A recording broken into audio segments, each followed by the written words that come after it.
L'énorme, le gigantesque, le fabuleux coup de cœur de la semaine, c'est L'Innocent de Louis Garrel.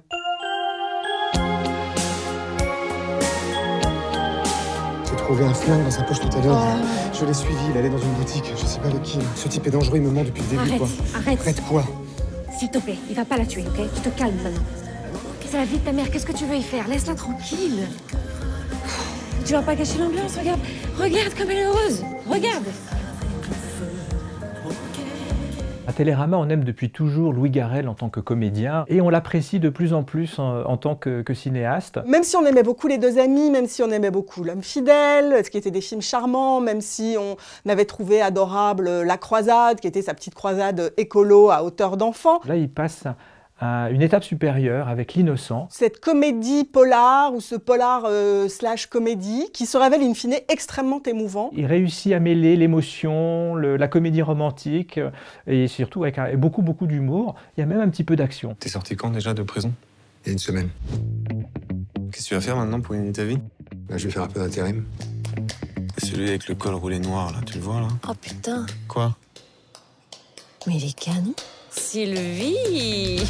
Et qu'il est le troisième en 10 ans, tu l'as prévenu aussi ou pas? C'est plus une prison, c'est un club de rencontre. Je suis ta mère quand même! Je m'en fous, t'es complètement folle! Le pitch de L'Innocent est, comme souvent dans les films de Louis Garrel, inspiré par son propre vécu. Puisque sa mère, Brigitte Si, a été comme la mère du héros dans le film, professeure d'art dramatique en milieu carcéral et qu'elle a épousé un tôlard ou un ex-tôlard qui est devenu le beau-père de Louis Garrel quand il avait 18 ans. Évidemment, le fils n'aime pas du tout son nouveau beau-père, est persuadé que dès qu'il va sortir de prison, il va replonger, a peur que sa mère soit impliquée dans différents trafics. Et donc organise avec sa meilleure amie Clémence des filatures. Là, c'est le côté extrêmement drôle du film qui tient à la paranoïa du personnage joué par Louis Garrel, qui est détective comme moi, et qui donc fait des filatures extrêmement drôles en se faisant démasquer tout de suite sur un parking parce que il est plus inspecteur gadget, on va dire, que véritablement James Bond. Il est menaçant ou pas? Vas-y, réponds oui ou non. Tu veux que je vienne ou pas? Écoute, on se voit tout à l'heure. Vous me le passez? Je te passe Michel, qui veut te parler. Ah ben, comment tu vas? T'es dans la voiture grise qui est garée devant le scooter, c'est bien ça? C'est-à-dire de quoi? Je comprends pas, Michel. Et t'es pas trop à l'étroit, coincé sous le tableau de bord?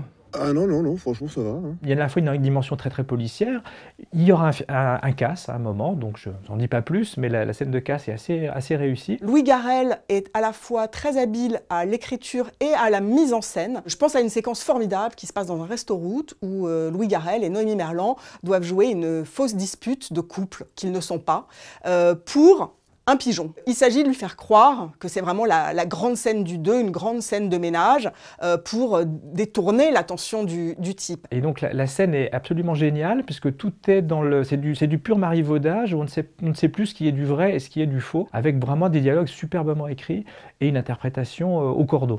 Il arrive tous les soirs à 23h précis sur le parking. Il s'assoit toujours à la même table. Comme ça, il a un œil sur son camion. Donc ça nous laisse à peu près 40 minutes, on fera 10-15 de plus. Pourquoi t'arrêtes pas le chauffeur? Non, c'est clair et net, c'est non. Je veux draguer le chauffeur. Je veux draguer le chauffeur. On a 4 acteurs qui sont au top. Louis Garrel est excellent dans le rôle d'Abel qui s'est réservé. Et ce qui est joli, c'est qu'il ne s'est pas donné le beau rôle, parce qu'il a le rôle du fiston grincheux, paranoïaque, par qui finalement les ennuis vont arriver. Il y a Roche Dizem, qui est parfait en taulard, un peu charismatique, avec un charme incroyable. Noémie Merlan, dans le rôle de la meilleure amie, extrêmement drôle, autoritaire, vraiment une reine. On a Anouk Grimbert, son personnage est à la fois horripilant et extrêmement attachant. Elle l'incarne vraiment avec une fraîcheur, une fantaisie de tous les plans qui fait très plaisir à voir. Donc quand on a écriture au top, réalisation au top, un quatuor d'acteurs absolument merveilleux, vous ajoutez une petite couche de musique qui va jouer sur la nostalgie années 80, 90. Tout à coup, vous avez Nuit magique de Catherine Lara qui vous emporte et vous dites mais